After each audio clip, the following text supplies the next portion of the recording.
Le métier de la boîte à champignons, c'est de proposer à tous ceux que ça intéresse de cultiver des produits alimentaires de qualité à partir de déchets dans une logique circulaire. Pour vous faire le circuit, on récupère le marc de café d'Île-de-France. Ce marc de café, il est amené toutes les semaines à Bonneuil-sur-Marne dans l'atelier d'insertion qui va le transformer en substrat. Ce substrat, une fois qu'il est mûr, on va l'amener à Rungis où on va faire pousser des pleurotes dessus. Et après un mois, on sort les sacs et c'est les maraîchers d'Île-de-France qui viennent récupérer ce substrat pour les pendre dans les sols, soit dans l'agriculture urbaine, soit dans les sols périurbains. Aujourd'hui, on va vous proposer d'expérimenter notre kit à faire soi-même qui vous permet de récupérer le marc de café produit chez vous et de le transformer en délicieuses pleurotes.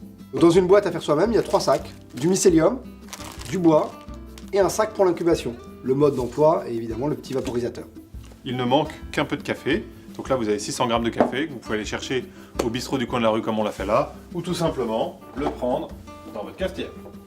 Si j'ai des petits morceaux de carton naturel, je peux aussi les mettre. Je peux mettre tout ce qui a de la cellulose chez moi. Le bois, il est là pour aérer l'ensemble. C'est comme le marc de café, c'est de la cellulose, mais il est un peu plus épais. Il va permettre au réseau mycélien, donc aux champignons, de venir s'installer dans le substrat qu'on est en train de créer. Il ne faut pas oublier que le champignon a besoin d'eau pour pousser. Donc le mycélium, c'est la graine entre guillemets du champignon. Le champignon n'a pas de graine. Donc je vais le casser en petits morceaux à l'intérieur du sac, comme ça. Le mycélium, il faut le rajouter dans un marc de café qui est à température ambiante. En attendant que Grégoire ait fini, moi je prépare le sac d'incubation. Donc c'est un sac micro-perforé avec des petits trous pour permettre aux champignons de respirer. On va venir placer le substrat à l'intérieur de ce sac une fois que ce sera bien mélangé. Donc là, on a notre substrat, on va l'ouvrir et 15 jours plus tard encore, vous allez avoir les premiers champignons. On referme sur le haut et on met à l'intérieur de la boîte. La boîte, elle va servir de chambre d'incubation, c'est-à-dire qu'elle va permettre au substrat de rester dans le noir.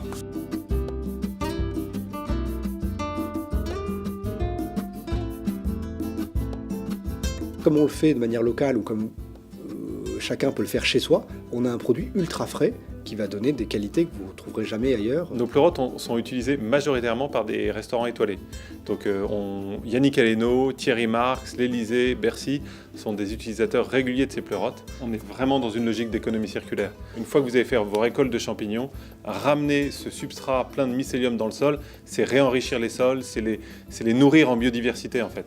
La nature ne connaît pas le déchet et à nous de réinventer un peu la nature dans les villes et donc de créer des systèmes pour nous-mêmes bientôt ne plus connaître le déchet.